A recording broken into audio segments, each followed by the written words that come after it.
Mahasiswa pengikut mata kuliah rekayasa jembatan, kita lanjutkan. Materi berikutnya adalah mengenai pemilihan lokasi jembatan. Kita kalau mau mendesain jembatan tentunya kita harus memilih lokasi yang tepat, khususnya untuk jembatan-jembatan yang baru yang menghubungkan daerah A dan daerah B, ya.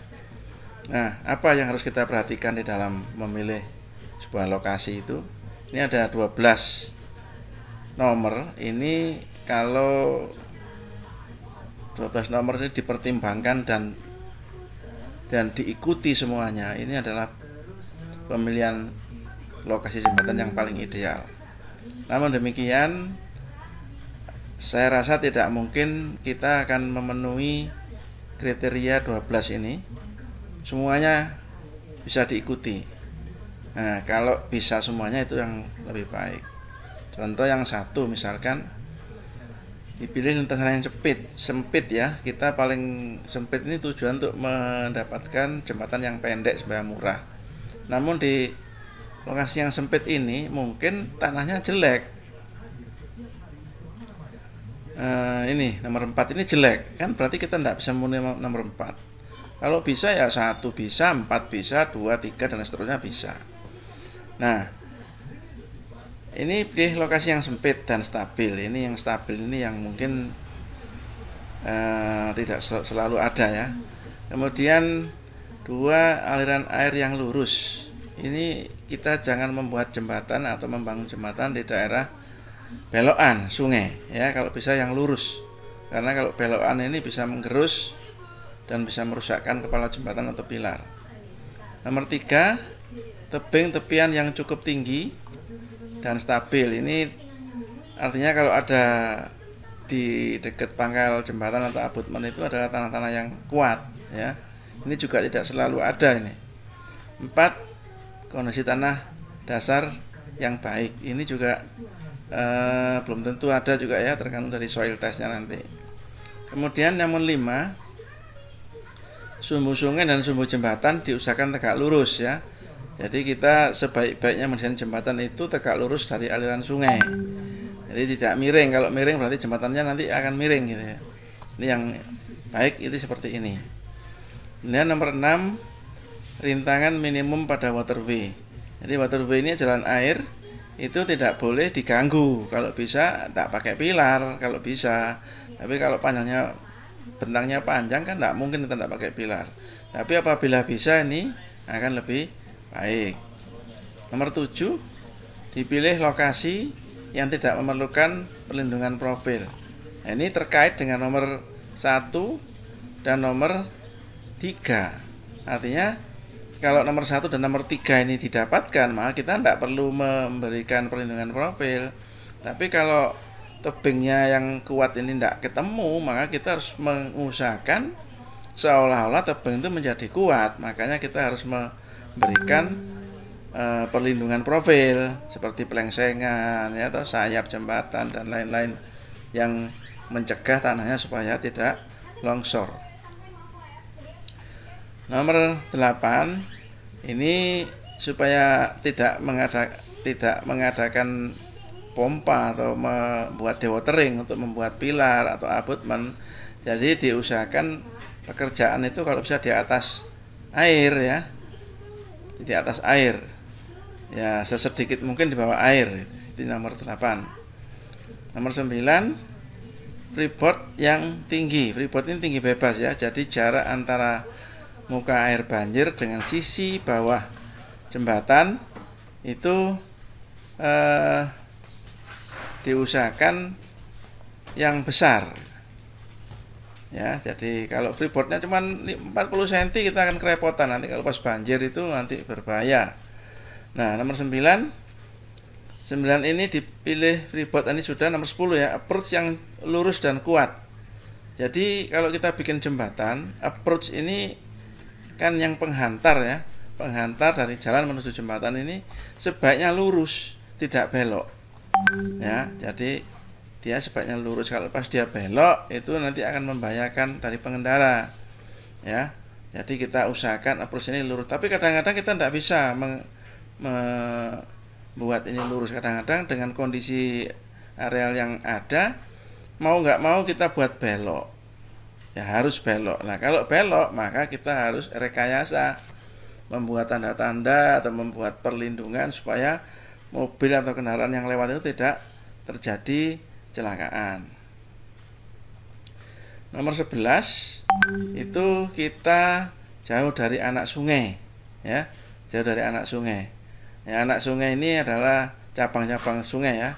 Kalau bisa kita jauh dari situ. Nanti kalau ada anak sungai ini bisa merubah aliran nanti ya, dia bisa menggerus kemana-mana. Jadi kita jauhi ini. Nomor 12 ini adalah harus ada jalur komunikasi. Artinya apa? Kalau kita di pihak pemerintahan, ya tentunya kita akan bangun jembatan kalau ada orangnya gitu ya. Jadi kalau nggak ada masyarakatnya kita bangun jembatan untuk apa? Jadi dia tidak akan kembali. Kalau kita hitung nilai ekonomisnya dia tidak akan masuk. Jadi kita membangun kalau di sekitar jembatan itu ada komunikasi atau ada masyarakatnya. Namun beda kalau kita dari pihak developer ya. Developer itu biasanya akan membangun jembatan, fasilitas dan lain-lain.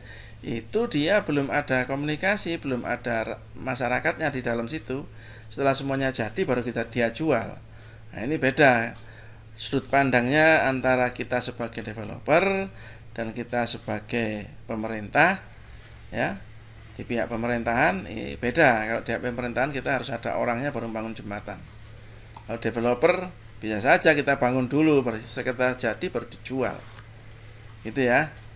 Nah, gambar berikut ini kalau kita lihat jembatan tadi ya sesuai dengan kriteria yang harus kita pertimbangkan. Kalau ini daerah A, ini daerah B, maka kita bisa membuat jembatan di mana saja ini. Ya, tentunya kita harus mencari lintasan yang sempit ini ya. Sempit. Kemudian ini mungkin akan masih lebih baik dengan yang ini. Ini iya dia pas persis belokan ini.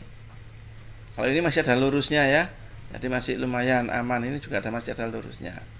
Ini lebar, panjang ya, terus pas di belokan tidak bagus untuk jembatan. Ya, kita cari yang lurus lah. Ya. Jadi kalau ketiga macam ini ya kalau saya suruh milih ya milih yang biru. Biru ini di sini lurus, ini lurus. Ya belokannya agak sedikit ke pinggir. Kalau ini pas belokan ini nggak bisa, ini juga pas belokan. Nah itu ya. Kemudian ini juga begitu, ini mengikuti tegak lurus aliran ya, tegak lurus aliran. Kalau bisa tegak lurus aliran ini. Nah tentunya kita harus mencari tanah-tanah di sini yang baik. Kalau tidak baik berarti kita harus merekayasa sehingga dia menjadi baik. Yaitu dengan menggunakan pondasi dalam di sini, menggunakan plengsengan ya atau diperkuat dengan sayap-sayap jembatan ini dan lain sebagainya. Kemudian tinggi penentuan elevasi air yang tertinggi itu biasanya dengan melalui pengamatan lapangan, survei atau dengan perhitungan ya. Itu dengan perhitungan. Jadi peletakan penentuan tinggi bebas ini peletakan dan bangunan di atas harus bebas dari air. Jarak tepi bawah jembatan dengan muka air tertinggi harus memperhitungkan kemungkinan benda yang lewat ya. Jadi tidak boleh terlalu pendek. Nanti kalau ada pohon-pohon, terutama jembatan-jembatan yang dibangun di tepi hutan ya, kalau ada pohon tumbang terus hanyut dengan aliran sungai itu, nah nanti itu akan menjadi benturan antara pohon-pohon tadi dengan pilar jembatan atau dengan abutmen ya, akan membahayakan. Nah ini adalah korelasi debit dengan tinggi elevasi nih ya, tinggi elevasi. Jadi ini debit ya, jadi kalau debitnya lebih kecil dari 0,3 ya, maka hanya adalah 150 cm ya, kira-kira begitu ya. Ini adalah korelasinya. Kemudian mengenai posisi ya, pemilihan elevasi jembatan, kita punya sungai ya, profil sungai seperti ini ya, seperti ini. Terus kita diminta untuk membuat jembatan. Nah, dari sini ada dua contoh. Di sini ada yang warna merah dan warna biru. Kalau saya disuruh milih ya kita harus milih yang merah. Karena merah ini adalah pendek sehingga jadi murah. Loh, kalau air bagaimana? Nah, kita tentukan di sini. Kita lihat ini dulu. Kalau misalkan tinggi bebasnya itu adalah 2,5 meter, kemudian tinggi muka air banjirnya adalah -7, berarti kalau tambah 2,5 dia masih -5,5 di sini. Nah, artinya kalau kita buat jembatan di elevasi bawahnya itu di 5,5 ini sudah aman sebetulnya. Karena sudah memenuhi kriteria 2,5 meter di sini. Kalau kita paksakan di atas, ya boleh saja, cuma kita harus lebih panjang. Ini ada 1, 2, 3, 4, 5, 6, 7 span ya. Ini ada 1, 2, 3, 4, 5, 6. Cuma 6 lebih pendek 1. Dia yang merah tidak pakai pilar, ini pakai pilar. Ada jembatan tambahan di sini sepanjang 20 meter. Nah, kita harus bikin di sini, tidak perlu bikin. Sehingga apa keuntungannya kalau kita bikin yang merah? Yang merah jembatan yang pertama pendek, pondasinya dia cuma 2, tidak pakai pilar. Kemudian kita juga untung tanah di atasnya ini. Ini nanti bisa dikepras, jadi sebelum masuk jembatan dia turun. Nah, sebenarnya tanah di sini bisa diambil, bisa dijual atau bisa dilempar ke proyek yang lain gitu ya. Nah, sehingga jembatannya itu turun. Jadi tidak seperti ini. Kalau seperti ini kita ngeprasnya sedikit ini. Terus kita harus bikin pilar ini cukup lumayan mahal ini. Nah, oleh karena itu kalau mau menempatkan elevasi jembatan, kita lihat ini dulu. Kita lihat ini dan kita lihat muka air tertinggi dari banjir. Nah, sehingga jarak amannya adalah 2,5 meter ini. Maka kita boleh bangun jembatan di sini. Boleh kita. Nah, ini yang paling ekonomis, sebetulnya yang paling murah. Itu. Kemudian apa saja yang harus kita punyai dalam membuat jembatan ini? Itu peta-peta apa saja ya, data ini ada nih, banyak ini.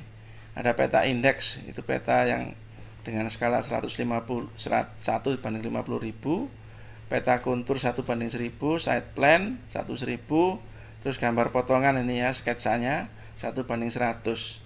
Kemudian alternatif, nah ini salah ini tulisannya, alternatif lokasi jembatan termasuk gambar potongannya.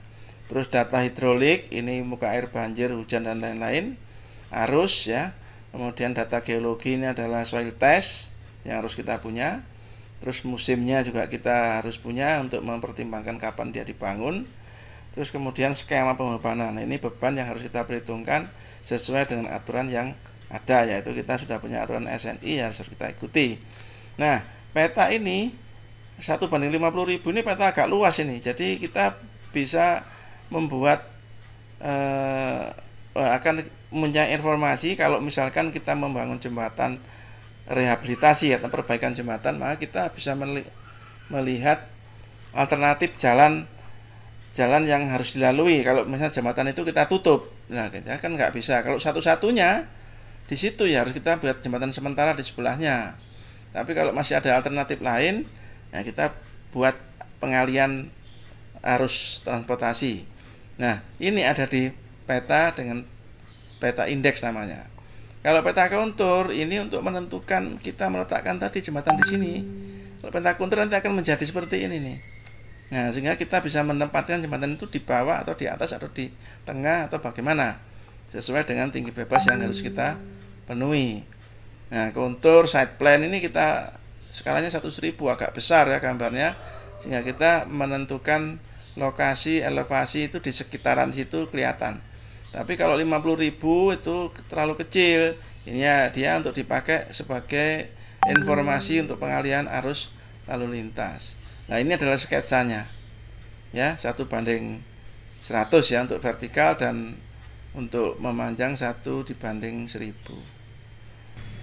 Ya, para mahasiswa, ini karena waktunya sudah 14 menit lebih ya, maka kita akhiri sampai di sini dulu. Nanti kita lanjutkan pada video berikutnya. Silakan dipelajari dan jangan lupa di subscribe.